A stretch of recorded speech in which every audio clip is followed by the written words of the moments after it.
sources, les mauvaises notes de fin d'année obtenues par l'enfant auraient pu jouer un rôle dans cette nouvelle fugue.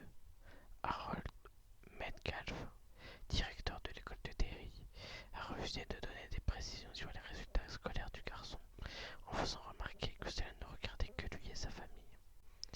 J'espère que la disparition de cet enfant ne provoquera pas de panique inutile, a déclaré le chef Barton. On peut comprendre le malaise qui saisit notre communauté, mais je voudrais faire remarquer que nous enregistrons entre 30 et 50 affaires de disparition de mineurs par an. On retrouve la plupart des fugueurs en bonne santé au cours de la semaine qui suit leur disparition, et j'espère que ce sera le cas avec Edward Corcoran, si Dieu le veut. Le chef Barton a rappelé ensuite sa conviction que les meurtres de George Denbrough, Betty Ripsom, Cheryl LaMonica, Matthew Clement et Veronica Grogan n'étaient pas le fait d'une même personne. Ces crimes sont tous très différents, a-t-il déclaré, non sans ajouter que la police suivait actuellement plusieurs pistes. Interrogé hier soir par téléphone sur la valeur de ces pistes et l'éventualité d'une arrestation prochaine, le chef Barton s'est refusé à tout commentaire. Le Derry News, 22 juin 1958, à la une. Le tribunal ordonne une exhumation surprise. Pour un rebondissement bizarre de l'affaire Edward Corcoran, la cour a ordonné l'exhumation du jeune frère d'Edward Dorsey, mort en mai 1957, des causes alors reconnues accidentelles. Le garçonnet avait été admis à l'hôpital de Derry, souffrant de fractures multiples, dont un traumatisme crânien. Il y avait été amené par son beau-père, qui avait déclaré que l'enfant était tombé d'une échelle en jouant dans le garage. Dorsey mourut sans reprendre connaissance. Questionné pour savoir si monsieur ou madame McLean pourrait avoir une responsabilité dans la mort du cadet ou la disparition de l'aîné, signalé hier dans nos colonnes, le chef Barton s'est refusé à tout commentaire. Au cours du mois de juin, le Derry News rapporta régulièrement l'évolution de cette affaire.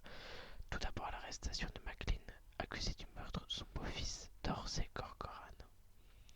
Le rapport du médecin légiste montre que l'enfant a été affreusement battu, a déclaré le chef Barton. Sans doute avec un marteau, mais en tout cas, et c'est important, de manière répétée et avec un objet dur. Les blessures, et notamment celles du crâne, ne correspondent pas avec celles que l'on pourrait s'infliger en tombant d'une échelle. Les médecins qui ont signé le permis d'inhumer auront à répondre à des questions sérieuses dans cette affaire d'enfant battu. 24 juin 1958. Madame Henrietta Dumont, l'institutrice du jeune Edward Corcoran, disparu maintenant depuis une semaine, a déclaré que l'enfant venait souvent à l'école, couvert de bleu et d'échymose. 3 semaines avant sa disparition, il est arrivé avec les 2 yeux presque complètement fermés. Quand je lui ai demandé ce qui s'était passé, il m'a répondu que son père lui en avait flanqué une parce qu'il ne voulait pas manger sa soupe. 25 juin 1958. Interrogé sur la mort de Matthew Clement et de Veronica Grogan, McLean a opposé des alibis irréfutables et après avoir été accusé du seul meurtre de Dorsey Corcoran, il a fini par s'effondrer le jour de son procès.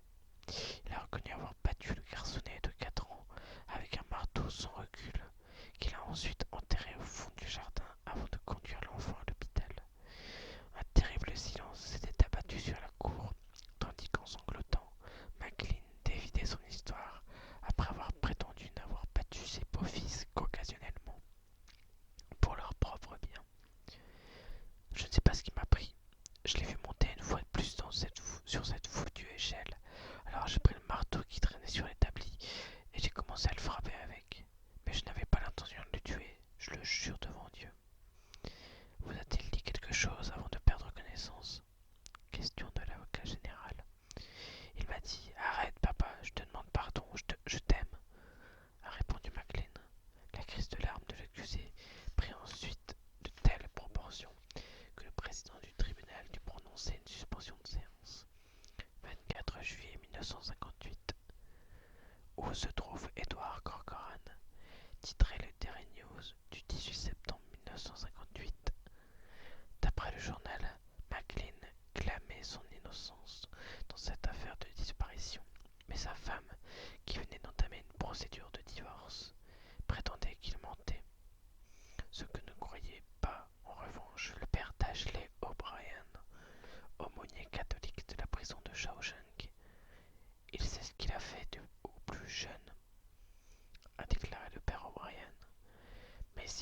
quelque chose à l'aîné, il n'en a aucun souvenir. Dans les cas d'Edouard, il est persuadé n'avoir aucun sang sur les mains. Et le journal ajoutait: la question continue cependant de troubler la population de Derry. McLean est toutefois innocent des autres meurtres d'enfants qui se sont produits ici. Ses alibis sont en béton dans le cas des 3 premiers. Il était en prison pour les 7 autres qui ont eu lieu entre fin juin et début septembre. Ces 10 meurtres restent donc autant d'énigmes. Dans une interview exclusive au Daily News, McLean, la semaine dernière, a de nouveau réaffirmé son innocence. Je les battais tous les deux, nous a-t-il confié au cours d'un monologue douloureux, entrecoupé de sanglots. Je les aimais, mais je les battais. Je ne sais pas pourquoi.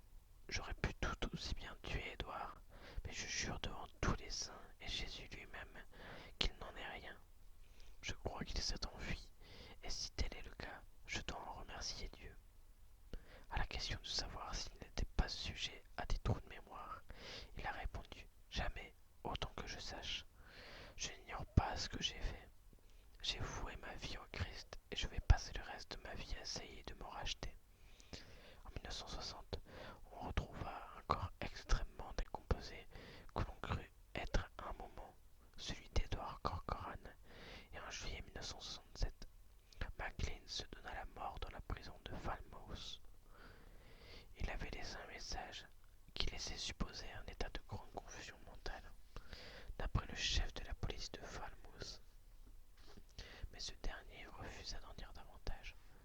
De sources bien informées, précisa le Daily News du 19 juillet 1967 dans un article en page 3. Nous pouvons révéler que ce message, très bref, ne comportait que 2 phrases. J'ai vu Eddie la nuit dernière, il était mort. Cet Eddie pourrait très bien être le beau-fils de McLean, dont la disparition en 1958 n'a jamais été élucidée, et qui est à l'origine de la condamnation de McLean pour le meurtre de son autre beau-fils, Dorsey Corcoran. En 1966, la mère d'Eddie Corcoran a demandé que son fils soit reconnu comme légalement mort afin de pouvoir entrer en possession de son livret de caisse d'épargne. Il y avait $16 sur ce livret. 3. D'ailleurs, Eddie Corcoran était bien mort. Mort dans la soirée du 19 juin 1958, et son beau-père n'avait rien à voir là-dedans.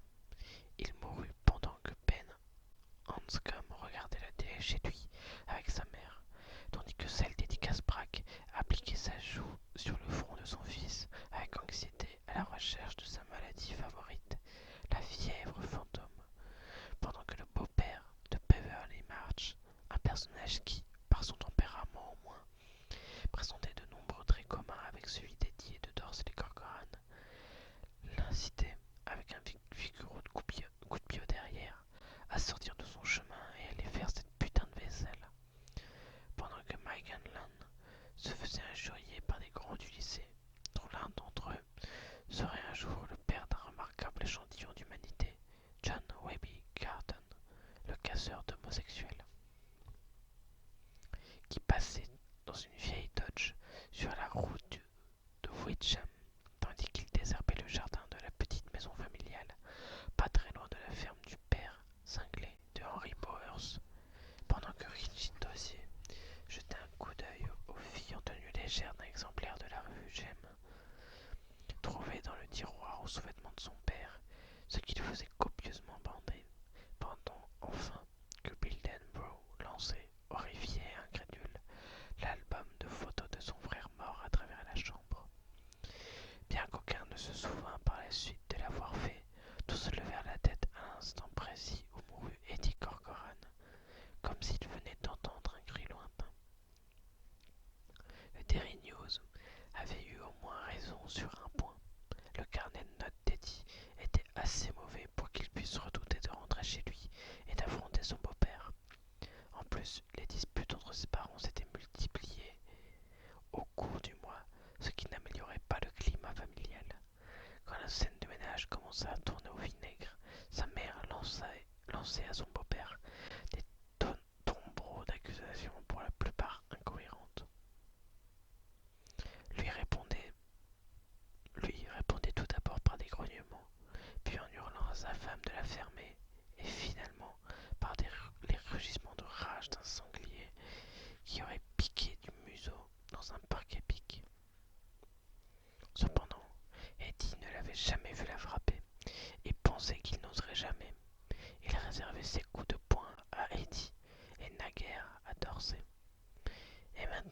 Dorsey était mort, Eddie touchait la ration de son frère en su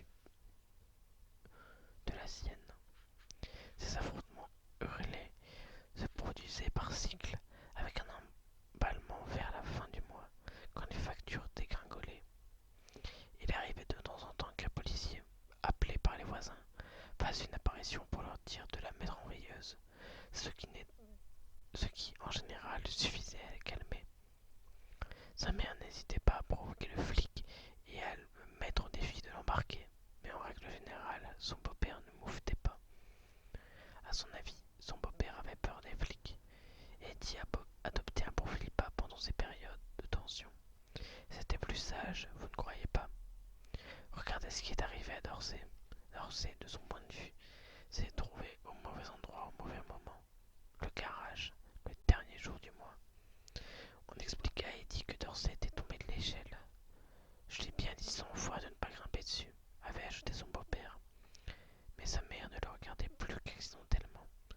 Et quand leurs yeux se rencontraient, Eddie découvrait dans les siens une petite lueur coléreuse et effrayée qu'il n'aimait pas du tout. Quant au vieux, il restait assis en silence à la table de la cuisine, une bière à la main, sans rien regarder d'en dessous ses sourcils épais et tombants. Lorsque son beau-père gueulait, pas toujours, mais la plupart du temps, tout allait bien. C'est quand il arrêtait qu'il fallait faire attention. 2 heures auparavant, il avait lancé une chaise à Eddie lorsque celui-ci s'était levé pour voir ce qu'il y avait à la télé sur les autres chaînes. Une chaise de cuisine en alu tubulaire qu'il avait soulevée au-dessus de la tête et envoyé valser. Elle avait atteint Eddie aux fesses et l'avait fait tomber. Il avait toujours mal aux fesses, mais il n'ignorait pas qu'il s'en était bien tiré. Il aurait pu être touché à la tête. Puis, il y avait eu le soir où le vieux s'est levé et, sans raison, avait frictionné le crâne d'Eddie avec une poignée de purée. Au mois de septembre précédent, Eddie avait eu la témérité de faire claquer la porte moustiquaire en alu en revenant de l'école, alors que son beau-père faisait un somme. Maclean était sorti de la chambre dans ses caleçons flottants, les cheveux en mèches tire-bouchonnées, avec une barbe de 3 jours et une haleine chargée de 2 jours de bière à la bouche. Attends un peu, Eddie, que je t'en foute une pour avoir claqué la porte. Dans le vocabulaire de Rich Maclean, en foutre une était un euphémisme pour foutre une terrible raclée. Ce qui fut le cas ce jour-là. Eddie s'était évanoui quand le vieux l'avait lancé dans l'entrée. La mère y avait installé une paire de patères basses, spécialement pour que Dorsey et lui puissent suspendre leurs vêtements. Leurs doigts assis rigides avaient labouré le bas du dos d'Eddie. Et c'est à cet instant qu'il avait perdu connaissance. Quand il était revenu à lui 10 minutes plus tard, il avait entendu sa mère hurler qu'elle allait le conduire à l'hôpital et que ce n'était pas Rich Maclean qui pourrait l'arrêter. Après ce qui est arrivé à Dorsey, avait contre-attaqué son beau-père. Tu tiens à finir en tôle, la môme. Elle ne dit plus un mot sur l'hôpital.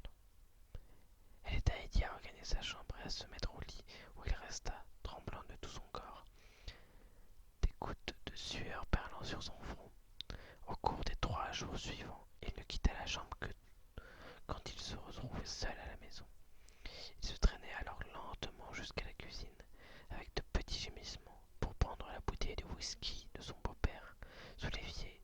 Quelques gorgées atténuaient la douleur. Au bout de 5 jours, il avait presque plus mal, mais il pissa du sang pendant près de 2 semaines. Quant au marteau, il avait disparu du garage. Qu'en dites-vous? Qu'en dites-vous, amis et voisins? Certes, le marteau de charpentier, le marteau ordinaire, se trouvait toujours là. Seul le Scotty, sans recul, manquait. Le marteau spécial de son beau-père, celui qu'il interdisait aux enfants de toucher. Si je vous prends à jouer avec, leur avait-il dit, le jour où il l'avait acheté, vous allez vous retrouver avec les tripes en pendant d'oreilles. Dorsey avait timidement demandé s'il coûtait cher. Le vieux avait répondu que oui, qu'il était rempli de billes d'acier et qu'il était impossible de le faire rebondir, même en tapant très fort. ce marteau qui avait disparu. Les notes d'Eddie étaient mauvaises parce qu'il avait beaucoup manqué l'école depuis le remariage de sa mère, mais elle était loin d'être stupide. Il pensait savoir ce qu'était devenu le Scotty sans recul. Il soupçonnait son beau-père d'avoir frappé Dorsey avec, puis de l'avoir enterré dans le jardin ou jeté dans le canal. Le genre de choses qui se produisaient souvent dans les BD d'horreur qu'il lisait, celles qu'il gardait sur l'étagère du haut de sa penderie. Il se rapprocha du canal qui ondulait entre les parois de béton. Un reflet de lune en forme de boomerang scintillait à la surface noire des eaux. Il s'assit et se mit à battre le ciment du talon de ses tennis sur un rythme irrégulier. Le temps avait été très sec au cours des 6 dernières semaines et l'eau coulait à quelques 3 mètres en dessous de ses semelles usées. Mais en y regardant de plus près, on apercevait sur les parois du canal les traces laissées par les différents niveaux atteints, auxquels il remontait parfois très facilement. Le béton était un brun très sombre juste au-dessous du niveau actuel, puis s'éclaircissait en jaune et enfin en une couleur proche du blanc à la hauteur des talons d'Eddie. L'eau s'écoulait silencieusement et sans heurts d'une arche de béton pavé à l'intérieur, passait devant Eddie et s'enfonçait sous la passerelle pour piétons en bois couverte qui reliait Basie Park et le lycée de Derry. Les parapets, le plancher et même les poutres sur le toit étaient couverts d'initiales, de numéros de téléphone et de déclarations. Déclarations d'amour, mais aussi qu'un tel ou un tel aimait sucer ou tailler une pipe. Déclaration que ces derniers se feraient peler l'oignon ou pourraient le trouvignon avec du goudron chaud. Sans compter des déclarations excentriques qui déviaient l'explication. L'une d'entre elles, l'une de celles qui avait le plus intrigué Eddie au cours de ce printemps, disait: sauver les juifs russes, collectionner les trouvailles de valeur. Qu'est-ce que cela signifiait au juste? Quelque chose? Rien. Quelle importance? Ce soir-là, Eddie ne se rendit pas sur le pont des baisers. Rien ne l'invitait à passer du côté du lycée. Il envisageait de dormir dans le parc, peut-être parmi les feuilles mortes qui s'accumulaient sous le kiosque à musique, mais pour l'instant, il se trouvait bien là où il était. Il aimait le parc et y venait souvent pour y réfléchir. Il tombait parfois sur des couples qui faisaient l'amour dans les bosquets, disséminés çà et là. Mais Eddie les laissait tranquilles et il en faisait autant. Il avait entendu raconter des histoires gratinées dans la cour de récré sur les PD qui patrouillaient dans Basie Park après la tombée de la nuit, et s'il ne remettait pas ces histoires en question, il n'avait jamais été importuné lui-même. Le parc était un endroit paisible, et le coin où il s'était assis était de loin son préféré. Il aimait le canal en toute saison, mais était fasciné par sa puissance terrible, irrésistible, dans les semaines qui suivaient la fonte des neiges, par la façon dont l'eau surgissait en bouillonnant de l'arche et passait à ses pieds en grondant, blanche d'écume et transportant branches et brindilles et toutes sortes de débris d'origine humaine. Et s'était imaginé plus d'une fois marchant au bord du canal en mars avec son beau-père en lui donnant une grande putain de bourrade. Il tomberait en hurlant avec des moulinets désordonnés de bras, tandis qu'Eddie, debout sur le parapet, regarderait le courant l'emporter, sa tête réduite à une forme noire bouchonnante au milieu des tourbillons d'écume. Et les mains en porte-voix, il lui crierait: c'est pour Dorsey, espèce de vieil enculé. Quand t'arriveras en enfer, dis au diable que la chose que je te souhaite, c'est de tomber sur un type de ton gabarit.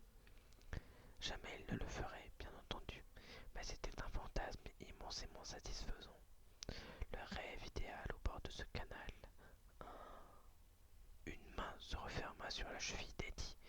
Il regardait au loin vers le lycée, un sourire rêveur et charmant aux lèvres, tandis qu'il imaginait son beau-père emporté par le violent mascaré des eaux de printemps, sortant enfin de son existence.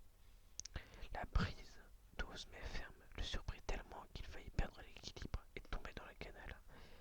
C'était l'un de ces BD dont les grands parlaient tout le temps, se dit-il. baisser les yeux. Il resta bouche bée. Un jet d'urine chaude se mit à couler le long de sa jambe, faisant une tache sombre sur son jean. Ce n'était pas un BD. C'était Dorsey. Dorsey tel qu'il avait été enterré, avec son blazer bleu et son pantalon gris. Sauf que le blazer n'était plus qu'un haillon boueux, sa chemise un chiffon jaune et le pantalon mouillé collé à ses jambes, réduite à 2 manches à balai. Quant à la tête de Dorsey, elle avait subi un choc un horrible effondrement, comme si elle s'était enfoncée dans son dos avant d'être repoussée en avant. Dorsey souriait. Eddie croise à son jeune frère, exactement comme le faisaient les morts qui sortaient de leur tombe dans les BD d'épouvante. Le sourire s'élargit sur des dents jaunes et brillantes, tandis qu'au fond de sa gorge, des choses semblaient grouiller. Eddie, je suis venu te voir, Eddie.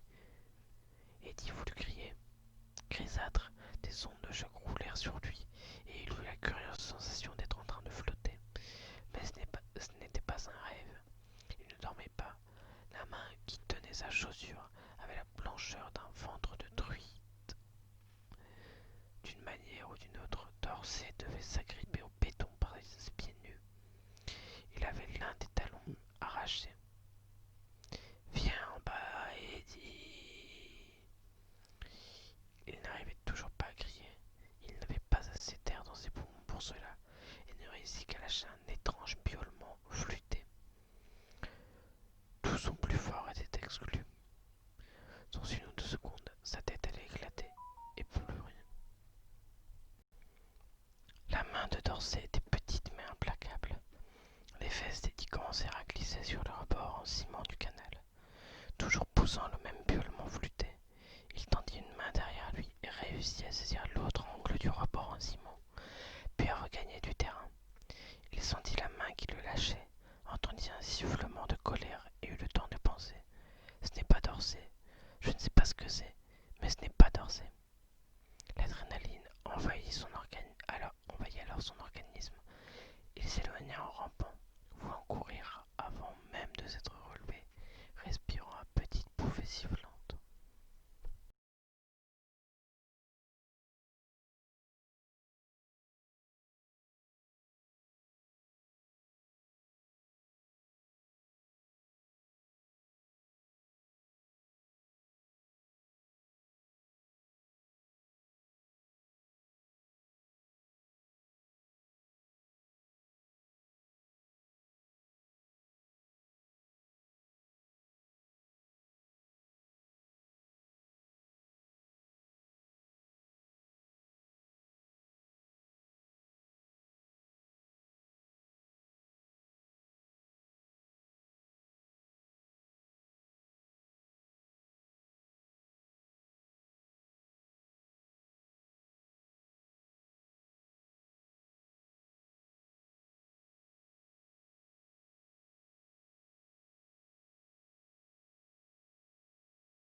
Deux mains blanches vinrent se poser sur le rebord en béton avec un claquement mouillé.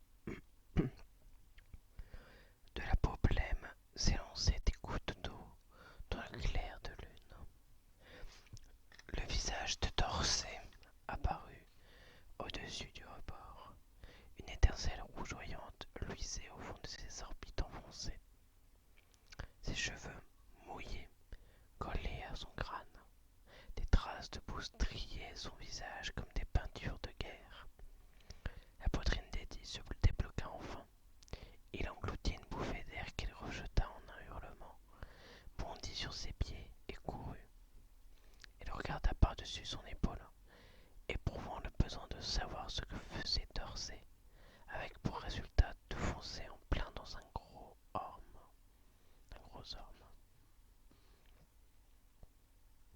Ce fut comme si quelqu'un, son vieux par exemple, avait fait sauter un pain de dynamite dans son épaule gauche.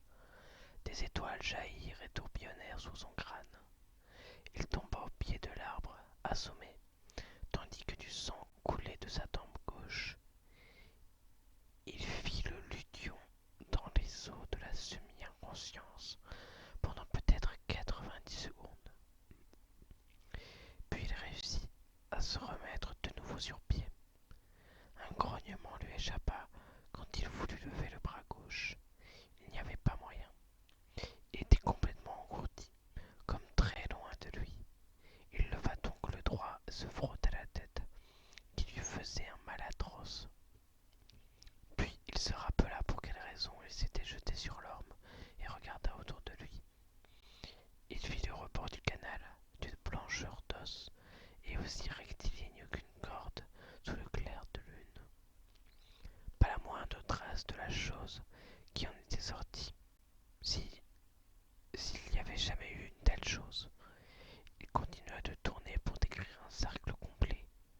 se rendait compte qu'il aurait dû surmonter sa peur maintenant et se traiter de morveux stupide terrifié par un reflet de lune, à moins qu'il ne se fût endormi sans s'en rendre compte sur un cauchemar. Mais en réalité, c'était exactement le contraire qui se produisait. Son cœur battait tellement vite qu'il n'en distinguait même plus les coups et il avait la certitude qu'il allait exploser de terreur. Il ne pouvait pas courir, mais une fois dépassé les saules, il se mit à trottiner en claudiquant. Il ne quittait pas des yeux les lumières de la rue qui signalaient l'entrée principale du parc. Il s'y dirigeait tout droit et réussit à gagner un peu de vitesse en se disant « Je vais arriver aux lumières et tout ira bien. Je vais arriver aux lumières et tout ira bien.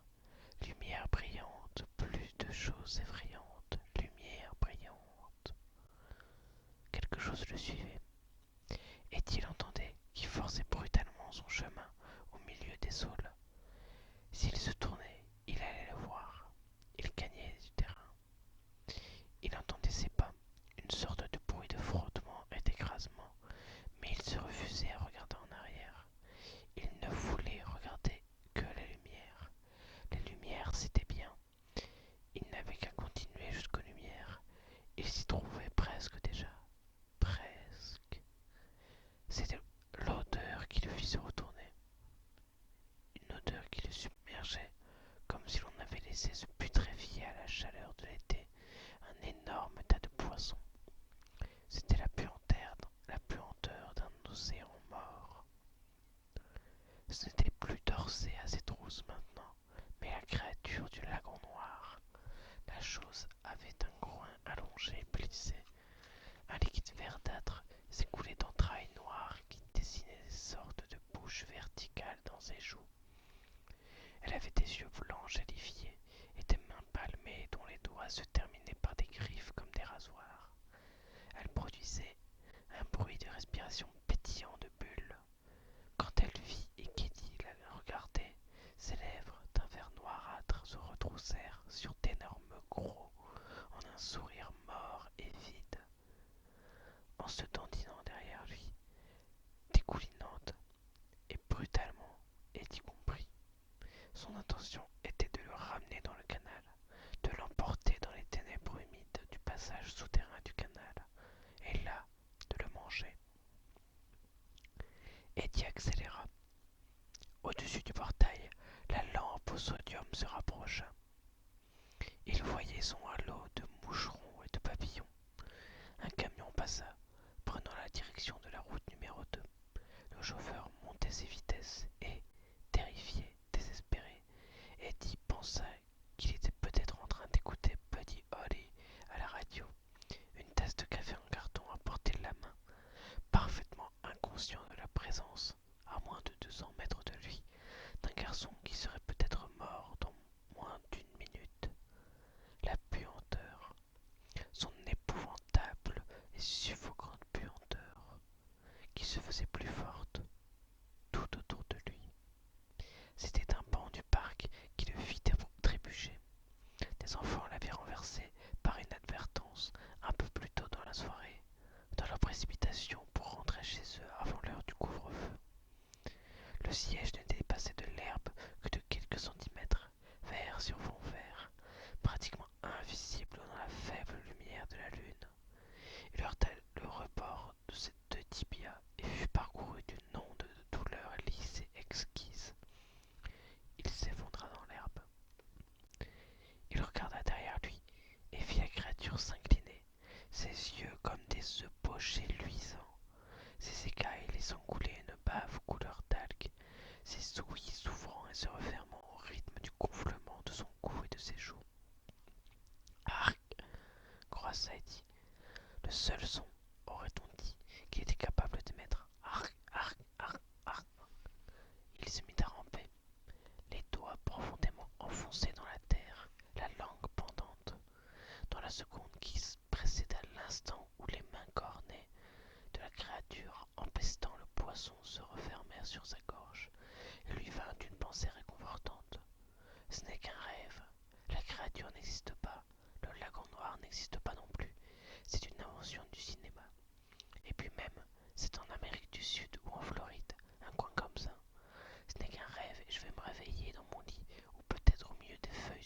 kiosque et je... Les mains de Batracien encerclèrent le cou d'Eddie, dont les cris rauques furent étouffés, tandis que la créature le retournait, les crochets chitineux qui terminaient ses doigts laissèrent des sillons sanglants à son cou. L'enfant plongea son regard dans ses yeux blancs et luisants. Il sentit la peau qui reliait les phalanges se resserrer sur sa gorge comme un goémon constricteur vivant. Rendu perçant par la terreur, son œil fut frappé par l'espèce d'aileron évoquant une crête de coq terminée par des pointes venimeuses qui se dressaient sur sa tête bosselée à l'ossature épaisse, tandis que les mains palmaient le comprimé, lui coupant l'air. Il eut le temps de remarquer les nuances grisâtres et fumeuses que prenait la lumière de la lampe au sodium à travers cette crête sagittale membraneuse. Tu n'es pas réel, souffla Eddie en s'étouffant. Mais les nuages crépusculaires se refermaient sur lui maintenant, et il se rendit vaguement compte que la créature était bel et bien réelle. Après tout, Hal était en train de le tuer. Et cependant, il lui resta jusqu'à la fin un fond de rationalité, tandis que la créature enfonçait ses griffes dans la chair tendre de son cou et que sa carotide laissait jaillir, sans douleur, un jet chaud qui alla arroser les plaques écailleuses. Les mains d'Eddie continuèrent de chercher à tâtons dans le dos du monstre la fermeture à glissière. Elles ne retombèrent que lorsque la créature arracha la tête du tronc avec un grognement de satisfaction. Et tandis que s'estompait l'image qu'Eddie avait enregistrée de ça commença à se changer